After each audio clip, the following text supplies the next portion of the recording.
لە بەرنامەی شوێن پەنجام جارە باز لە چەکی بێمۆڵەت و هەوڵەکانی حکوومەتی هەرێمی کوردستان دەکەین بۆ بنبڕکردن و داماڵینی ئەو چەکانەی کە زۆر جار کەسانێک یاسای پێدەشکردن تاوانی پێ ئەنجامەدەن.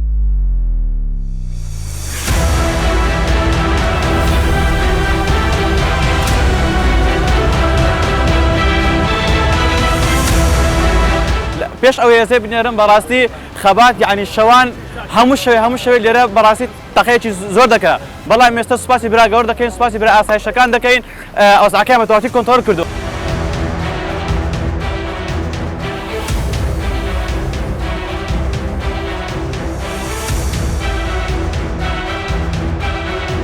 بەڕاستی ئەمڕۆ قەزای خەبات خۆی بە شتێکی نوێ پیشان دەداتن. خەڵکەکەی چاکەکە و باشەکارەکە دڵخۆشە ئەمڕۆ. بەڕاستی جێژنەی ڕەمەزان نێزیکە، بەڵام ئەمڕۆ جێژنەی لۆ قەزای خەبات.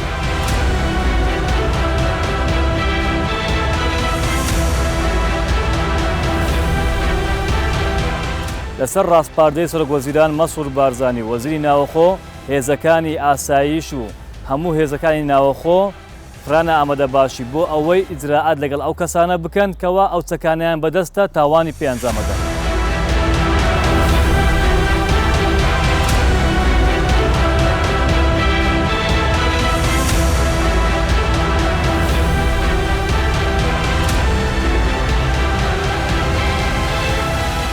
ئێرە قەزای خەباتە.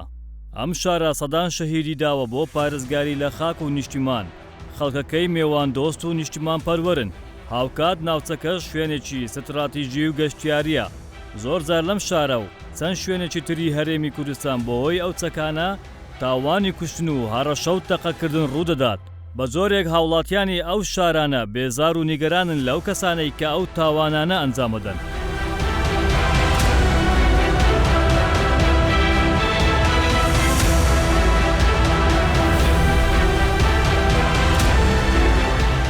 شوێن پەنجە سەبارەت بە هۆکاری ئەو تەقەکردن و ئەنجامدانی ئەو تاوانانە لەم شارە بە شێوەیەکی مەیدانی بەدواداچوون دەکات. لەم بەرنامەیە بە چیرۆکی تاوانێکی کوشتن دەست پێ دەکەین کە لە دەمەقالێکی بچووک ڕوو ئەدات.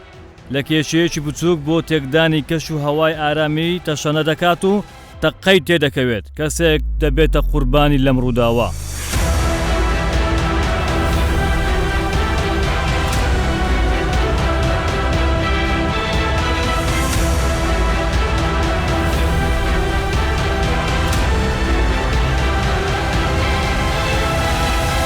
شوێن پەنجە بۆ یەکەم جارە گرتەی ڤیدیۆی تەواوی ئەو تاوانەش تا کاتی کوشتنی کەسێک بڵاو دەکاتەوە کە ڕوویداوە.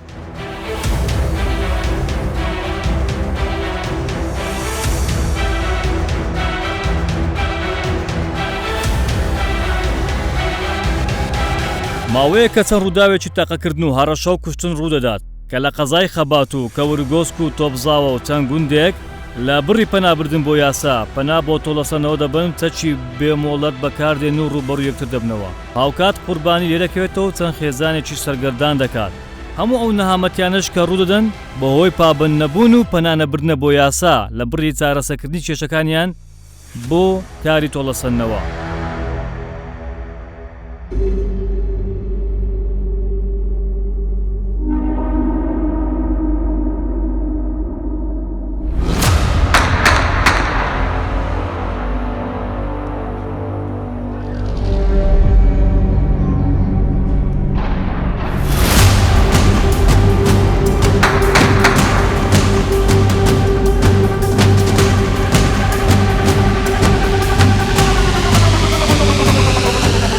دوای ئەو ڕووداوانەی کە لە قەزای خەبات ڕوویاندا هێزێکی زۆری ئاسایشی هەولێر و ناوەخۆ دەگەنە ئەو ناوچانەکە ئەو ڕووداوانەیان تێدا ڕوویداوە. لە هەمان شەودا هێزەکانی ئاسایش چەند ئۆپەراسیۆنێکی خێرایان ئەنجامدا و چەندین کەس وەک تۆمەتباری ئەو ڕووداوانە دەستگیر دەکەن و دەیان پارچەچەکی سووک و مامناوەندیش دەستی بەسەدا دەگرن. ئاسایشی هەولێر هەرزوو بەیاننامەی بڵاو کردەوە کە هیچ کەس لە یاسا بەرزتر نییە و هەر کەسێک ببێتە هۆی پشێوی و ئەنجامدانی تاوان لە هەر پلۆ پۆستێکدا بێت دەستگیر دەکرێت و سزا دەدرێت.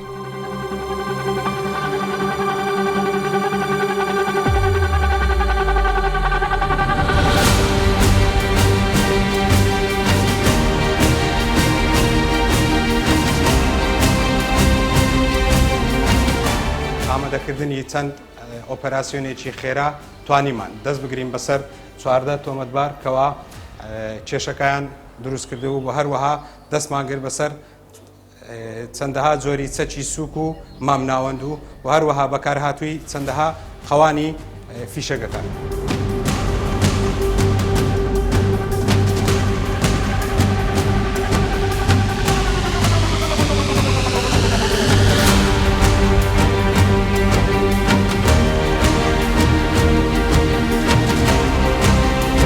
ئەو ڕووداوانە خەڵکی بێتاوانش بوونەتە قوربانی تێیدا. چارەنووسی هەموو ئەو تۆمەتبارانەش بۆتە زیندان کە لەم تاوانانە بەشداریان کردووە. هیچ کێشە و مشکلەم لەگە ئەو کوڕی نەبووە. بە غەلەتی ئەو کوڕم کوشتیە. ئەو کوڕە بە هەلا لە دەستم کوژراوە کە ئەمن بەخۆ کێشێکی کۆمەڵاتیم هەبووە. کێشە کۆمەڵاتیەکە ئەمنیان ئاگادار کردیتەوە لە لای چەند کەس و خزمەکەوە کە بەسەر ماڵدا دەگرن. ئەمن نەمزانیەژی کە ئەو کێشە لە بینی ئەو دونە ماڵە دروست بوونە لە پێشی نازانم لە نوێژێ هێواری دوورتر و نێزیکتر ئەوەی نازانم. لاینێکیان جیرانی منن مالیان لە پشمارێ منە. لاینی دیژی مالیان لە خوارترە.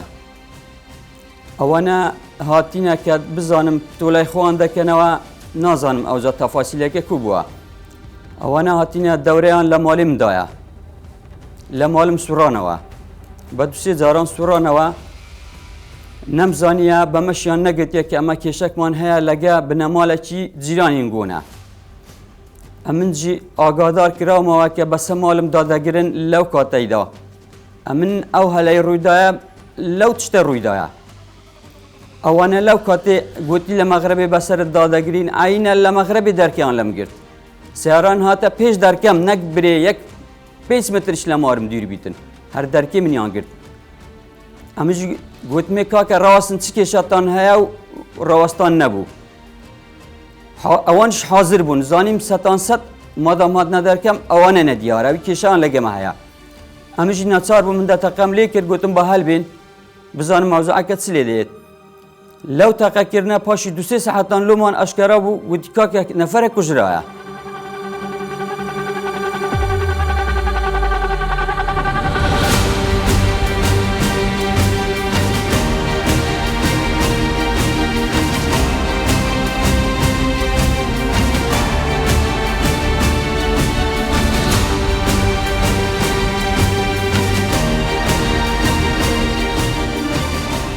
ڕۆژەی کە لە خەبات شەڕە نێوان دوو بنەماڵە ڕۆیدا و بووە ناڕەحەتی خەڵکی قەزای خەبات و جێ باسی میدیاکان و ترم منیش لەو کاتەوە لە بۆ کەناڵەکان قسەم کرد و کە دوو بێکێسیم هەیە بووایە و بۆتە هۆی هاندانی خەڵک بۆ تند و تیژی و بەس بەڵام ئەو قسانێکی کردم لێ پەشێمانم و حکوومەتەکەی خۆمانە و دواتر لە لای ئاسایشی هەولێرەوە دەستگیر کرام و هەر ئیزراعەت و یاساوێکیش بەرامبەر من دەکەن حەقی خۆیانە و چونکە بوومە هۆی ئەوەی ئاژاوە و تند و تیژی داوای لێبوردن لە هەوڵاتان و لە ئاسایش و دەستگا ئەمنیەکانی هەرێمی کوردستان دەکەم و ئێمەش کوڕی ئەم میلەتەینە و بۆ خزمەتکردنی ئەم میلەتە ئەرک و باڵیان دەکێشن. هیوادارم یاسا سەروێ بێت و ئەو سیلاح و ئەو ئەسلحەتە هیچ کات دەستی بوو نەبن چونکە هیچ شتێکی لە یاسا گەورەتر نییە و ئەو چەکی خۆشم تەسمیلی یاسا کرد و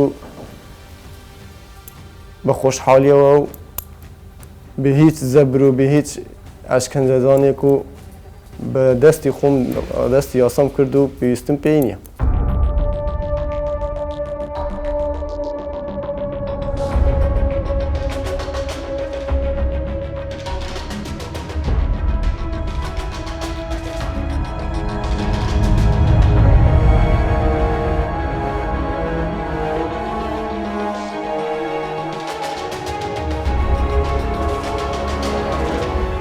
ئیدی بەڕێبەرایەتی ئاسایشی هەولێر هێزێکی زۆر ئامادە دەکات و بۆ دەستگیرکردنی تۆمەتباران و دەست بەسەرداگرتنی ئەو چەکە بێمۆڵەتانە. لێرە هێزەکانی سوات و کۆماندۆ پلان دادەنێن. شوێن پەنجا بۆ یەکەم جارە هەموو ئەو هەڵمەت و ئۆپەراسیۆن و هەوڵانی حکوومەت نیشان دەدات بۆ پاراستنی ژیان و سەر و ماڵی هاوڵاتیان و پاراستنی ئەو ئارامیەکە هەیە وەک شانازێکی گەورە بۆ خەڵکی کوردستان و وڵاتانی دەرەوەش.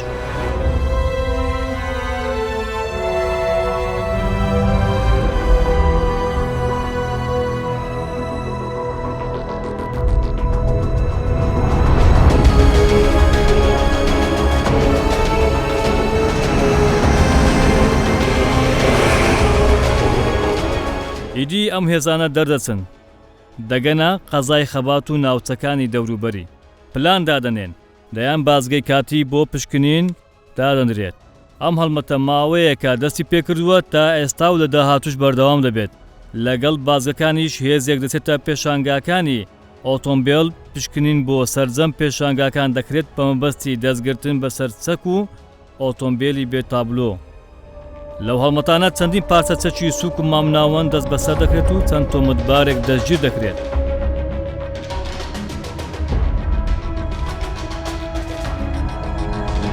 باز حکومت دەکەن حکومت وەکی گوتی شتێکی ئەوها بکات کە ئەو عالەمە وەکی گوتی ئەو سیلاح ئەوە لێ وەرگرن و بڕێک وەکی گوتی ئەوانی ئەو تشتی ئەوها بکەنە ناو زیندانی و بەرنەدەن حتا تەنبیدەن دەستخۆشیان لێکەین بەس وەڵای هیچ پەیوەندەی بە حکومەتەوەینە پەیوەندەی بە خەرچێ بێشۆر وێ خەرچێ بێشۆریەکی دەکوژی حکومەتێک گوتی کەس بکوژە حکومەتێک فەنگ و فشەک دایتە کەس بکوژی لەو گۆڕی نوێن بستنۆمارە خۆتێنگرن و یەکی دەکوژن پەنجوە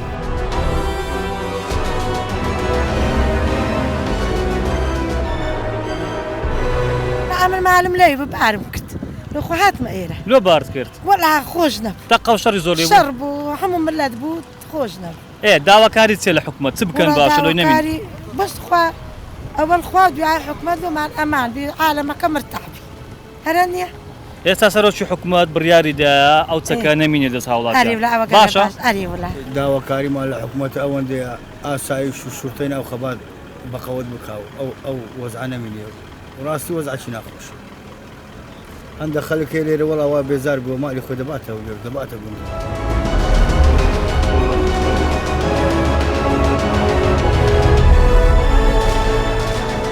لێرە لە قەزای خەبات دەست پێ دەکەین دوای ئەوەی کەەوە خەڵکەی زۆر نیگەران بوو خەڵکی ئەم قەزایە ئەم شارە لەوەی چەند کەسانێک هەنیان چەکیان دەستە و ئیدی زۆر جار کێشە دروستەبی ڕوودا و دروستەبی ئێستا ئێمە بەردەوامین لێرە لە دەوروبەر و لە چواردەوری قەزای خەبات هەموو ڕێگا سەرەکیەکان خاڵی پشکنین توندانرایە لەلایەن هێزە تایبەتەکانی ئاسیا شەولێر بەردەوام دەبین دەمانەوێت ئەوە بەبینەران بڵێن کەەوە حکوومەت لە هەوڵدایە کە دەڵێت چەکداماڵین ئەم چەکداماڵینە لە بەرژەوەندی هاوڵاتیاندایە چونکە زۆرجە ئەو چەکە دەست خەڵکانێک کە بەکاری دێنێت دەبێتە سەبەبی ئەوەیکەوە ڕووداوی نەخوازرا و گەورە و قوربانی لێ بکەوێتەوە بۆ ئەوەی ئەو ئارامیەکە هەیە پارێزراوبی و هاوڵاتیان سەلامت بن ئەم هەڵمەتە دەست پێکرایە ئێستا لە ناو سنتەری قەزای خەباتین و بەردەوام دەبین دەمانێت بچین هەموو ئەو خاڵی پشکینانە تەماشا بکەین بە دۆداچوون کەین بزانین دۆخەکە چۆنە.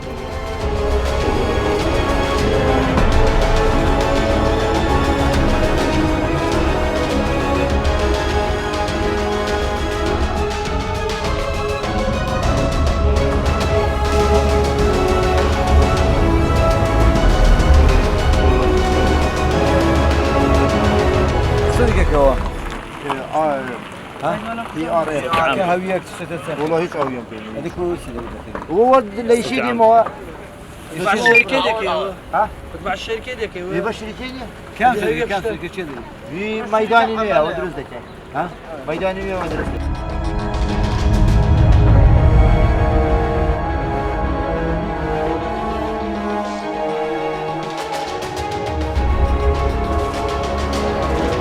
دوای ئەوەی کە ماوەیەکە لە قەزای خەبات حاڵەتی تەقەکردن گەلێک زۆر بووە چەند کەسانێک هەنەوەکەوە تەقە چەک بەکاردێن و هەروەها ئاژاوە دروست دەکەن لەسەر ڕاستپاردەی بەڕێز وەزیری ناوەخۆ ئێمە وەکو بەڕێبەرایەتی ئاسایشی هەولێر ئەمڕۆ چەند بازگەیەکمان لە قەزای خەبات و لە دەوروبەری قەزای خەباتماندانا بۆ دەست بە سەرداگرتنی چەکی بێ مۆڵەت و ئۆتۆمبیلی بێت تابلۆ و داواش لە هاوڵاتیانی خۆشەویست دەکەن کاوا هاوکارمان بن واروە دڵنیای هاوڵاتیانی خۆشەویست دەکەینەوە کەوا کەش و هەوایەکە کەوا ئارامە بەڵام هەروە بۆ دڵنیایی و ئارامی شار ئەو بازگە کاتیانە دادەن.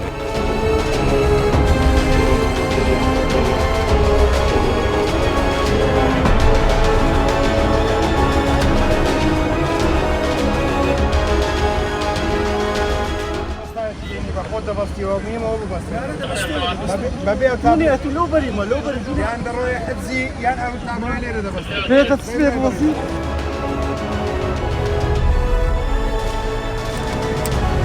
کەس كايوتا عندك كذا ما سافرتين يعني على دوام كل دوام مش بس سيد باشا سيد يا ولد سجل أتذكر شو ده قال لك أنا تقول سيدي بيستشي بالرواتب على السيارة ده بس الراس وهالو بازاره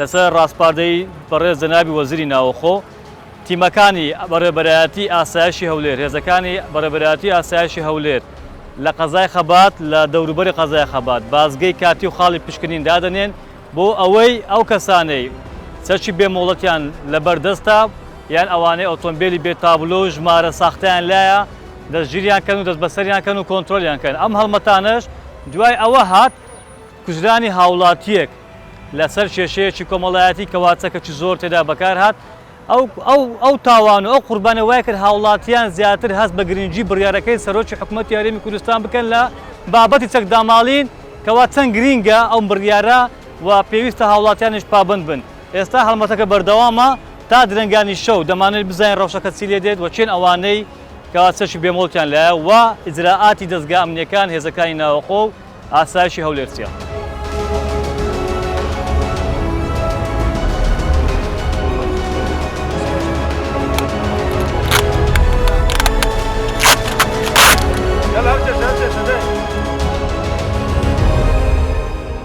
بەربڵاوی ئەو چەکانە وای کرد ماوەیەک تاوانی کوشتن و تاوانە جۆراوجۆرەکان هەڕەشە زیاد بکات ئەمەش وای کرد حکوومەتی هەرێمی کوردستان لەسەر ڕاستپاردەی سەرۆکی حکوومەت سنوورێک بۆ ئەو چەک و ئالەتە قەدەغەکراوانە دابنرێت ئیدی وەزارەتی ناوخۆ دوای ئەو ڕاستپاردەیە بڕیاری داخستن و دەست بەسەرداگرتنی ئەو چەکانەی لە هەموو شارەکانی هەرێمی کوردستان دەرکرد لە هەموو هەرێمی کوردستان ئەم بڕیارە چووە جێبەجێکردن.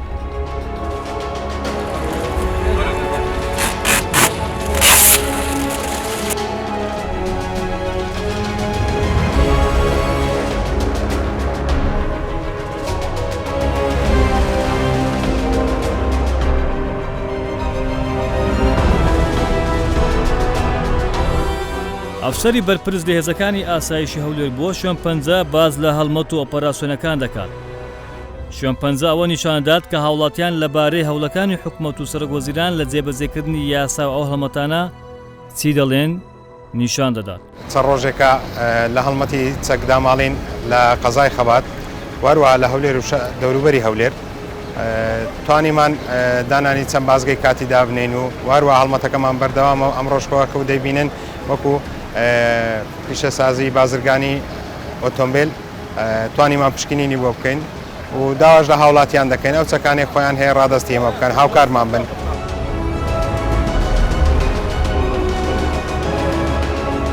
لە کاتی پشکنین و لێپێچینەوەکان یەکێک لە هاوڵاتیانی قەزای خەبات وەک پابندبوونی بە بڕیارەکانی حکوومەت چەند پارچە چەکێکی قورس و سووک ڕادستی هێزەکانی ئاسایش دەکات.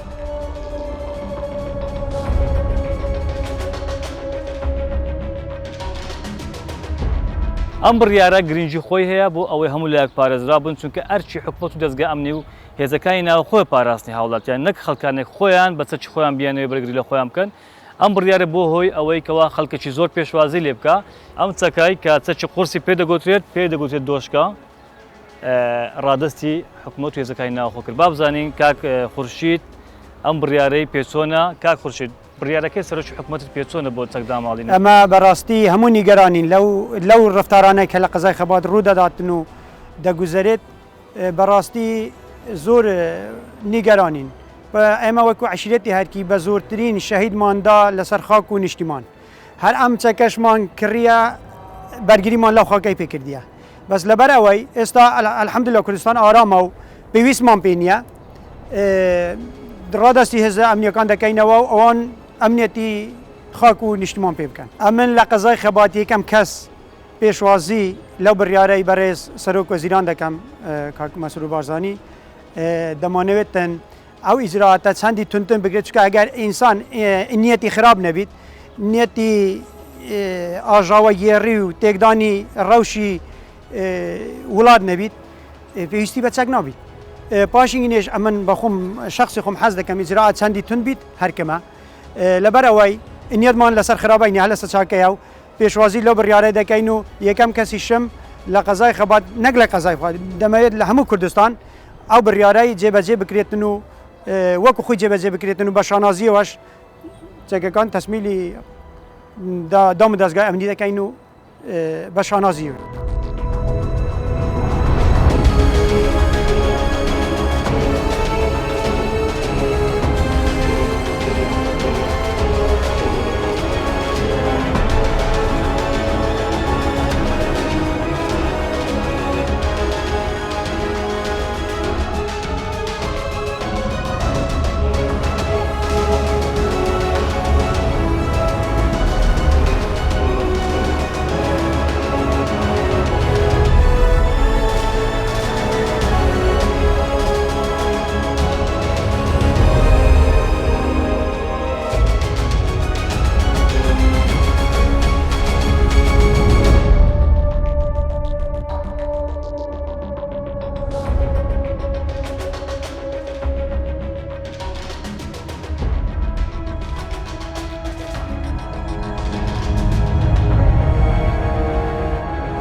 پێش ئەو هێزەی بنێرم بەڕاستی خەبات یعنی شەوان هەموو شەوێ لێرە بەڕاستی تەقەیەکی زۆر دەکات بەڵام ئێستا سوپاسی برا گەورە دەکەین سوپاسی برا ئاسایشەکان دەکەین ئەوزعەکەیان بەتەواتی کۆنتڕۆل کردووە هەروە سوپاسی ئێوە چی دەکەین و زۆر سوپاس برا گەورە دەکەم کەەوە هێزەی نارتەیانە ئێرانە داواکارم لە هەموو خەرچ خەبات واز لە ئەسلیعا و دەماسۆ شتانە بینن تەفاوم هەبی لێبوردن هەبی دەستخۆشی لە ئاسایش دەکەم ئەو ڕۆ ئەو مەفرەزانەی کە دانەوە ئەو سەیتەرانە ڕامالی چەک دەکاتن و ئەوانەی چەکی بێمۆڵەتیان پێەیە ئایا ئەوانەی کە لە واجبیشن دەگەڕنەوە داوایان لێ دەکەن بە چەکەوەنێنە ناو بازار قەزای خەبات قەزایەکی جوانە خەڵکێکی کورتپەروەرە خەڵکێکی بە شەڕەفمەندە هەموو خەبات خەڵکی خراپ نییە چەند کەسەکەن چەند ئەوەکن کە ئەو خراپان تەقەکردن و تەقەی دەکەن لە هەموو کاتەکان.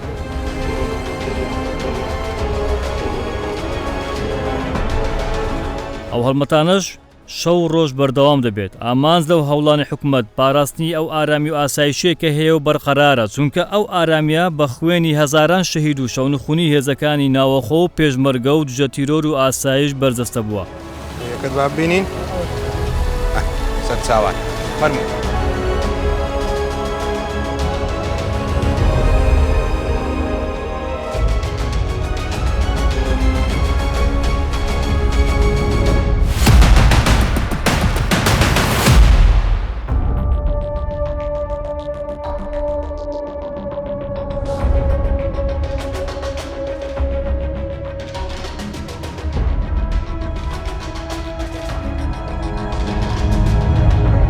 شوێن پەنجا لە کۆتایی هەموو ئەو تۆمەت باروچەکانەی دەستیان بەسەردا گیراوە نیشان دەدات بە پێی قسەی هێزەکانی ئاسایش ئەمەش ئەوە نیشان دەدات لەمە دوای هیچ کەس لە یاسا ڕزگاری نابێت و تۆمەتبار و داڵدەدارانی تاوانبارانی شتارە نووسیان زیندان دەبێت و نابێت کەس لە یاسا بەرزتر بێت.